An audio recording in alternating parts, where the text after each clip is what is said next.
This week we went over the resources of language, and so the first main point I want to get at is that language actually has three primary dimensions, and these three primary dimensions are naming, abstracting, and negating. And the first one we're going to start with is naming, and that is the process by which we notice, recognize, and label certain elements or qualities in ourselves and in our world.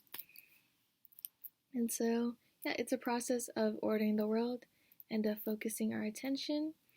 And many names do not actually label one single thing, but rather categories of relatively similar objects or events.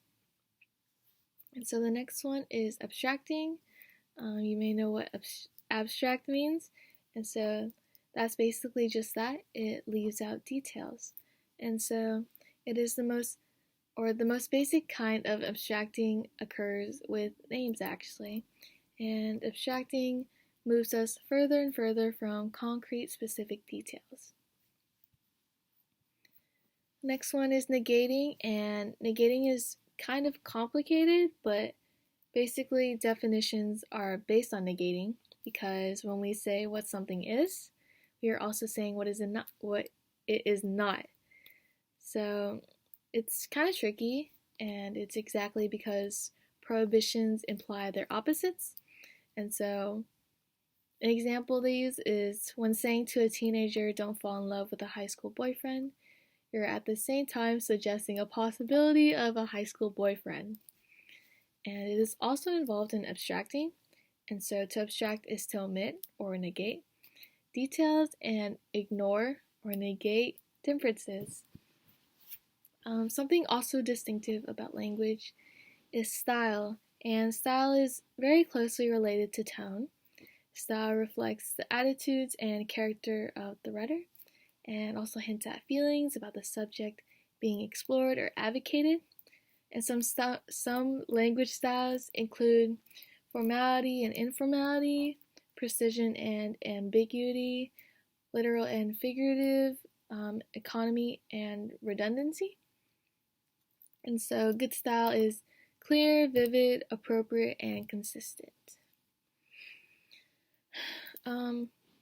Language also has strategies, and so nearly all strategies catch and hold attention, and in that sense to make ideas more vivid, but some strategies have this as their chief function, and these functions, there are language strategies to do different kind of functions. There's some that animate and vivify, change connotations, etc. And some language strategies actually include things you've already probably heard before, such as metaphors, onomatopoeia, rhyme, personification, alliteration, slogan, allusions, and so much more. And going on to that, I'll be talking about the two readings and what strategies I found from their readings. And so we read Seger's reading and Gates' reading. Starting off with Seger's. Well, the first thing I noticed about both these readings is that they use a lot of allegories, so like stories within a story, to talk about their main point. And so in Seger's reading, she uses a lot of different examples and allegories to reach her point about myths. And I think it's important that she uses these stories to explain how certain plots may turn into different myths, and so she introduces a lot of different types of myths to us in her reading. And Seger uses stories such as Star Wars, and she associates it with what she calls the hero myth, or Pandora's box with the combination myth, and a whole lot more. She provides a lot of stories. And so in Gates' reading, I also found a lot of allegories, and as well as imagery to specifically describe the buddy cop combo. And Gates talks about the biracial buddy cop film, specifically commenting on films such as Rush Hour, which is a big one, and the unity that it overall brings between Asians and other Americans, I guess.